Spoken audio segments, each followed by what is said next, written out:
Tomó años para crear lo que es hoy el Museo Americano de la Diáspora Cubana, o como se le conoce, el cubano, el Museo Cubano. Comenzó con muchas dificultades, pero gracias al cambio de la Junta de Fideicomisarios y el nombramiento de una nueva directora, el Museo Cubano inició con ímpetu su segunda etapa, pero llegó la pandemia y como todos los museos tuvo que cerrar.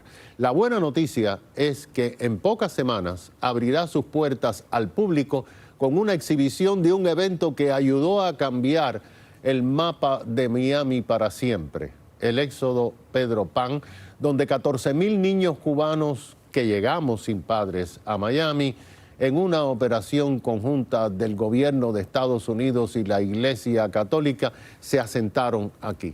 Hoy tenemos con nosotros a la directora del Museo Cubano, que es también Pedro Pan.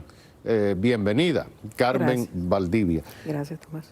Carmen, ¿tú crees que se le ha dado importancia histórica, no solamente aquí entre nosotros que somos Pedro Pan, sino a todo el exilio, a las generaciones nuevas que han llegado en los propios Estados Unidos, a algo que si hubiera sido, no sé, a lo mejor el tren de los niños mexicanos que venía, la bestia esa, y eran 1,000 niños, 14,000 niños solo? Sí. ¿Tú crees que se le ha dado la importancia? ¿Es el mayor éxodo de niños en la historia moderna? En realidad no. En parte porque al principio fue algo secreto, ¿no? No se daba a conocer por no traerle problemas a los padres que todavía estaban en Cuba y porque no fueran a parar el éxodo de los niños en Cuba. Pero después, claro, no tiene mucho, cuando uno es conservador, pues no, the media doesn't, no le gusta, la prensa no le gusta decir que uno salió huyendo del comunismo. Han habido ciertos documentales, pero a mí me parece que en el propio exilio de nosotros hay personas que todavía no saben lo que es. Piensan que Peter Pan es el muñequito que vuela en las películas. Sí, nosotros llevamos, por lo menos yo, 10 años. Mantequilla de maní. 10 años tratando de que esto se conozca, pero no. Y sobre todo, las personas que acaban de llegar de Cuba o no conocen o tienen otra historia que hacen en Cuba, porque en Cuba ponen mucho énfasis en la historia de Peter Pan, como ellos le llaman, por eso nosotros le llamamos Pedro Pan, porque bueno, en realidad no somos Peter Pan ni queremos tener problema con los dueños de ese nombre, ¿no? Pero en parte porque también somos Pedro Pan, siempre desde el principio se dijo Operación Pedro Pan. Pero se le puso Pedro Pan o Peter Pan porque era el muñequito que volaba. El muñequito que volaba, pero vamos a suponer, la primera vez que se habló de esto se dijo, es como Peter Pan, el Railroad in the Sky, pero debiera de llamarse Pedro Pan. O sea que desde un principio, desde la primera vez que se le dio publicidad, es el nombre de Operación Pedro Pan. Ahora, el Museo Cubano, tú cogiste, como se dice, una papa caliente. Sí. El Museo Cubano es precioso. Como edificio. Sí. Los votantes aprobamos dinero hace ya muchísimos años, pero tuvo unos años que fueron trágicos. Exacto. Desde el punto de vista de que no había, el museo no hacía nada. Tú llegaste. ¿Qué pasó desde que tú llegaste y los nuevos fideicomisarios? La primera etapa antes del coronavirus. La primera etapa, bueno, pues primero que nada era resolver los problemas económicos que habían en el museo, o sea, era lo más importante, ¿no? Salir de ciertos problemitas. Ya esa etapa más o menos se ha superado. Lo otro pues era porque siempre había estado cerrado.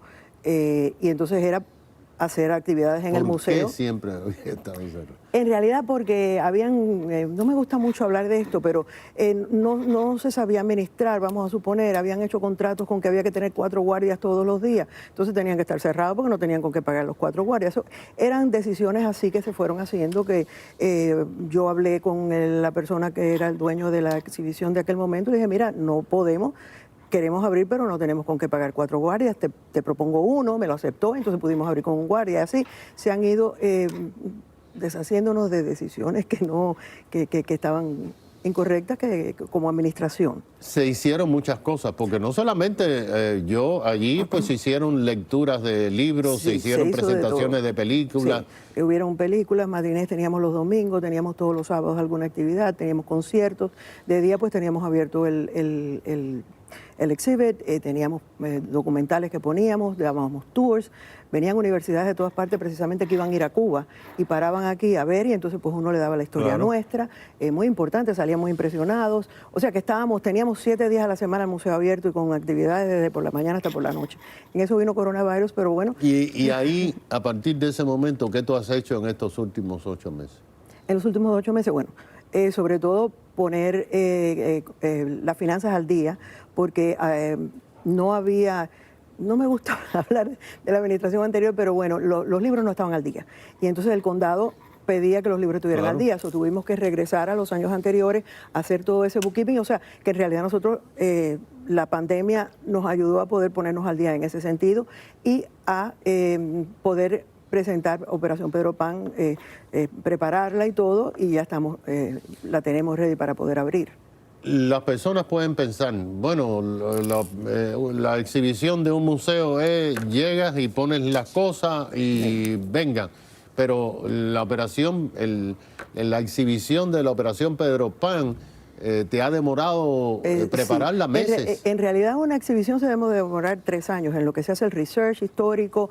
Empiezas con un research inmenso, lo tienes que ir bajando a lo que puedas poner en el exhibit, conseguir los artículos que quieres exhibir, diseñar cómo va a ser enseñado esto. Habíamos hecho una anteriormente en History Miami, no queríamos que esta fuera igual, se ha demorado. En realidad lo hemos hecho bastante rápido para lo que se demora un exhibit.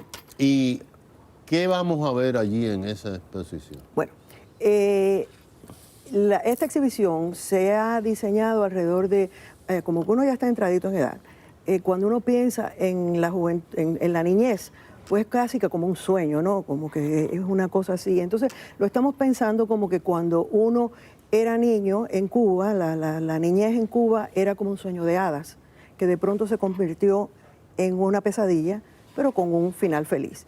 Entonces vamos a pasar por todo, a atravesar toda esa área de lo que era la niñez en Cuba, los cambios que hubieron, cómo era la escuela, los cambios que hubieron en vez de la escuela, que casi todas eran católicas, con comuniones y actividades religiosas, pues era militarización, fusibles, ese tipo de cosas.